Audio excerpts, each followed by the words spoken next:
What is going on, everybody? In this video, I'm going to predict all 4 games in the second round of the college football playoffs.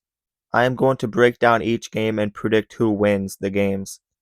So without further ado, let's get right into the video. Number 2, Ohio State will play Miami Wednesday, December 31st at 7:30 p.m. Eastern Time.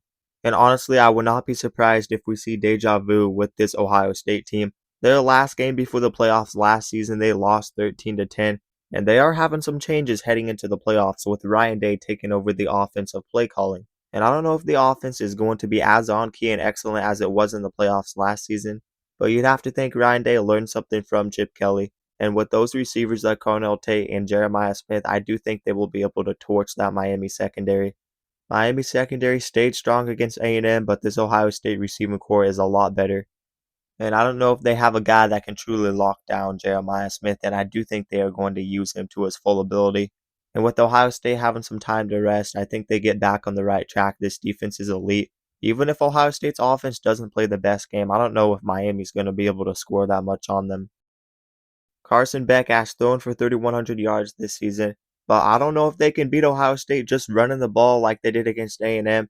And when Carson Beck has pressure on his shoulders, he does not play his best football. He fumbles under pressure. He turns the ball over. He threw double-digit interceptions last season and 10 interceptions with this Miami offense this season. And personally, I just think the Big Ten is a superior conference. Ohio State is a much better defensive team than Texas A&M was. And overall, this Ohio State team is super talented and elite. I don't see the Buckeyes having much trouble, to be honest. The only way Miami wins this game is if it's one on the ground and Ohio State's offense just completely fumbles. But give me Ohio State 31-14. I just think this offense is going to play a lot better. The next game is 4-seed Texas Tech versus 5-seed Oregon in the Orange Bowl Thursday, January 1st at 12 p.m. Eastern Time. This one's going to be a fun matchup. How is that Oregon offensive line going to fare against that elite front seven of Texas Tech? This might be the best offensive line versus the best front seven in the nation. Is Oregon going to be able to run the ball like they do on a lot of teams? But ultimately, the thing that I think favors Oregon is this game is the passing attack. Dante Moore is a good quarterback, and if the offensive line could just give him a little bit of time, I do think they can torch a Texas Tech secondary that has not really been tested this season. Their front seven is their strength, but this perimeter talent for Oregon is very good, and they got some key guys back from injury. Decorin Moore wasn't fully utilized against James Madison, but I think there was a reason for that. Gary Bryant Jr. is back as well. He was limited. And Evan Stewart is a former 5-star. I don't know if he'll see the field much, but watch out if he does. I don't know how good and how useful he'll be for them, but he'll definitely be a presence if he gets back on the field because he has been warming up in Jersey. And I think this is just a very good Oregon team. Their defense kind of had a collapse in the second half against James Madison. It wasn't pretty, but that was one game. Their defense has been excellent all year. Their secondary has been really strong. And I'm not really confident in that Texas Tech offensive line and quarterback play. I think Oregon not having the first round bye this year really motivates them, and I think they're going to be prepared going into this game. Dante Moore is a great passer in the pocket, and I think he's going to make some excellent plays in this game. Oregon has showed that they can win games in different ways, whether that be running the ball or passing the ball. I think we see the best of their passing game with a couple of their top wide receivers back. And personally, I do think this offense will put up a good fight and win this game. I think they will win it 31-20 by 2 scores, maybe a late touchdown to seal this game. Don't get me wrong, Texas Tech is no joke. If that offense clicks, they are the most dangerous team in the country, but I just really have questions with that offensive line. I have questions with the perimeter talent if it can match up with the best in the nation, but all I gotta say is watch out for Texas Tech because their front seven is a problem, and I don't know if there's another front seven in the nation that comes close to it. They are excellent at causing turnovers, and they're gonna be looking to force turnovers on this Oregon team that hardly turns the ball over, but I think Oregon is disciplined and well coached, so I like Oregon winning this game 31-20. The next game is 1-seed Indiana versus 9-seed Alabama. Kalen DeBoer got this team ready for the rematch against Oklahoma. And I know they scored 34 points, but if you actually watch that game, I don't think Alabama's offense was as potent as people are putting it out to be. Oklahoma gave them some free drives. Alabama had a defensive touchdown. Oklahoma had a butchered punt that led Alabama to an easy touchdown. They had a couple of bad special teams play, a missed field goal, a very bad punt. Oklahoma outgained Alabama in yards, and Oklahoma really lost that game. Ty Simpson is still not this super great quarterback. He's overrated, and Fernando Mendoza is the better quarterback in this quarterback duel. Alabama's days are over of being the superior and dominant team in college football. I respect Kalen DeBoer. He's been a winner everywhere, but he's got a tough job going into California against the #1 team in the nation in Indiana. It's going to be a great atmosphere in this game, but I think Indiana's defense will be too much. And ultimately, Oklahoma didn't have that run game. Indiana has that run game, and they got a very good quarterback who will not make a ton of mistakes. Kurt Cignetti and Indiana are here to stay. They're legit this year.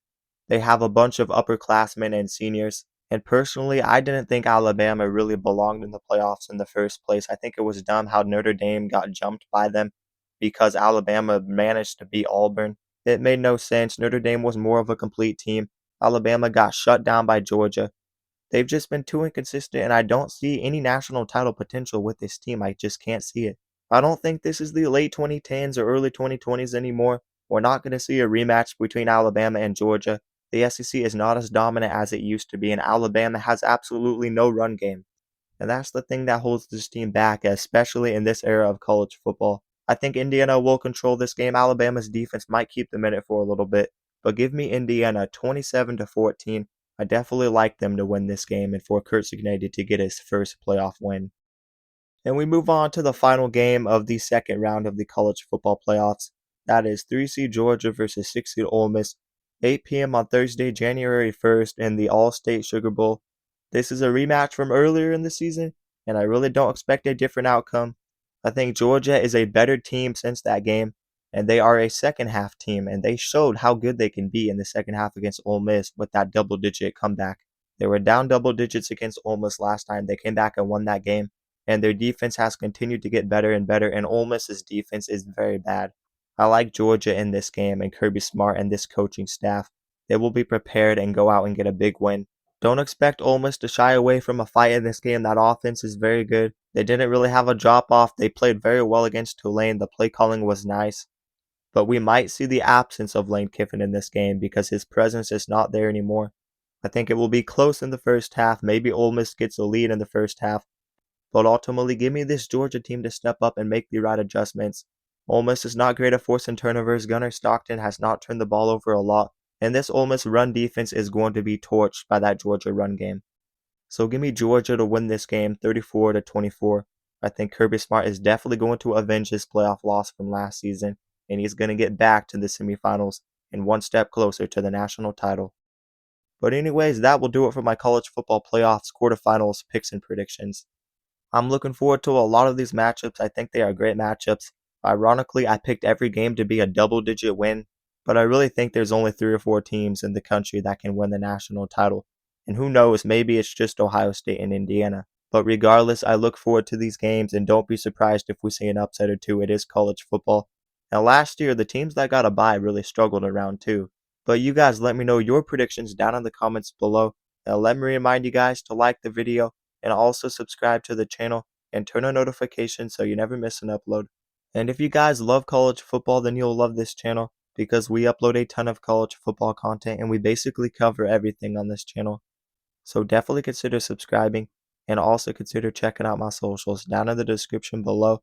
But that is going to do it, guys, and peace out.